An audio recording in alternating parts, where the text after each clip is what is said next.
దద్దోజనం, పులిహోర మనం రెగ్యులర్గా ఇంట్లో చేసుకొని తింటే బాగుంటుంది. కానీ దేవుడి పేరు చెప్పి అవి పులిహోర ప్రసాదం చేస్తే కనుక చాలా చాలా టేస్టీగా ఉంటుంది. ఇంకా దద్దోజనం గురించి చెప్పనక్కర్లేదండి. గుళ్ళో దద్దోజనం ఎలా చేస్తారో అలాగే నేను ఈరోజు మీకు చేసి చూపిస్తాను. సాయంత్రం బాగా చేయండి, గుళ్ళో అందరికీ పంచిపెట్టండి. మళ్ళీ నాకు మెయిల్ రాయడం మర్చిపోకండి.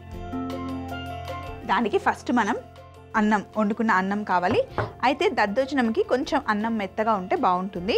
అన్నం ఎప్పుడు మెత్తగా ఉంటుంది, మెత్తగా ఉంది బియ్యం కాదు అంటే మరి పొడి పొడిగా కాకుండా. నీకే అర్థమైనప్పుడు వాళ్ళకి అర్థం కాదో చెప్పు. నాకేమవుతుంది అర్థం అవ్వలేదు కూడా మిమ్మల్ని అడిగాను నేను. సరే ఇప్పుడు అర్థం చేసుకో. ఇప్పుడు ఇందులో ఏం వేస్తున్నా? ఉప్పు అండి, అది సాల్ట్. ఉప్పు, తగినంత ఉప్పు వేసుకొని బాగా కలుపుకోవాలి. ఇందులో కొంచెం గోరువెచ్చగా ఉన్న పాలు పోసుకోవాలి.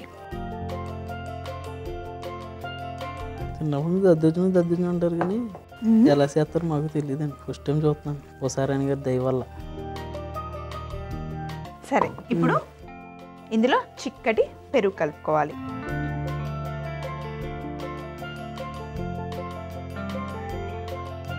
ఇలా పెరుగు కలుపుకున్న తర్వాత ఇందులో అన్నీ నేను కట్ చేసి పెట్టుకున్నాను. నువ్వు కొంచెం కొంచెం వేస్తూ ఉండు, నేను కలుపుతూ ఉంటాను. ఇంతసేపటికి నాకు పని చెప్పారు మీరు.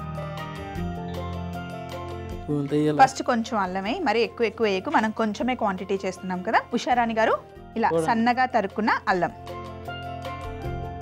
ఇప్పుడు కొత్తిమీర వేస్తావా? కొత్తిమీర ఎంత ఎక్కువ వేసినా పర్లేదు, మంచి టేస్ట్ వస్తుంది. అలాగే సన్నగా తరుక్కున్న పచ్చిమిర్చి. ఇవన్నీ పచ్చిగానే కలుపుకోవాలి. ఉషారాణి గారు నీకు ఎక్కువ కారం తినాలంటే ఇంకా వేసుకో, కానీ ఇవి సరిపోతాయి. ఆవాలు వేస్తారు కదండి, ఆవాలు.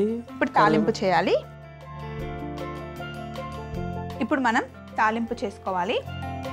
నిన్ను ఒక జోక్ చెప్పమంటే నువ్వు చెప్పట్లేదు. నువ్వేం కామెడీ చేస్తావు? కామెడీ చేయాలని జోక్ అవసరం లేదండి, కామెడీ చేయాలని కోరుకుంటే చాలు. కానీ జోక్ మటుకి చెప్పవు. అక్కడ తాలింపు డబ్బా ఉంది.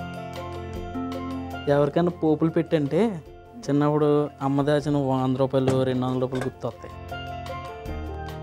ఇప్పుడు నూనె వేడైన తర్వాత కొంచెం ఆవాలు, జీడిపప్పు తీసుకురా. జీడిపప్పు అక్కడ ఉంది. జీడిపప్పు ఇక్కడ ఉందని ఇందాక చెప్తే ఈ పాడి కారీ అయిపోయిందండి, అందుకే చెప్పలేదు. ఇందులో ఎండుమిరపకాయలు,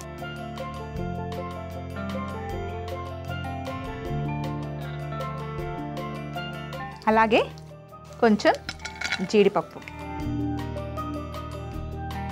కొంచెం కరివేపాకు,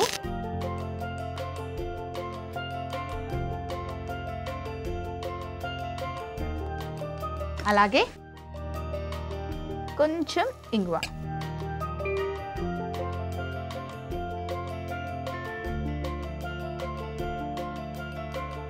ఇప్పుడు తాలింపుని పెరుగన్నంలో వేసేయాలి.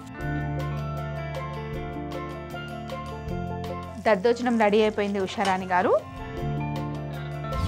మనం ప్రసాదం చేస్తున్నాం కదా, మొత్తం కలపకండి, అరటాకులో పెట్టుకుందాం. ఇప్పుడు పాట వేసుకోవాలండి. నోరూరించే గుమగుమలు అని. నవ్వు రావట్లేదు కదా నీకు? అయితే ఉషారాణి గారు, మనం గుళ్ళో ప్రసాదం అయితే ఎప్పుడు దద్దోజనం ఇలా చేస్తాం. కొంచెం డిఫరెంట్గా, వెరైటీగా ఉండాలి, ఇంకా టేస్టీగా ఉండాలి అంటే మనం ఇందులో కొన్ని ఫ్రూట్స్ కూడా యాడ్ చేసుకోవచ్చు. దానిమ్మకాయ గింజలు, అలాగే ఇప్పుడు గ్రేప్స్ ఎక్కువగా దొరుకుతాయి కదా, ఇలా కనుక మీరు ప్రసాదం చేసి నైవేద్యంగా పెట్టి ఊరంతా పంచితే చాలా బాగుంటుందండి. మీ వారు కూడా హ్యాపీగా ఫీల్ అవుతారు.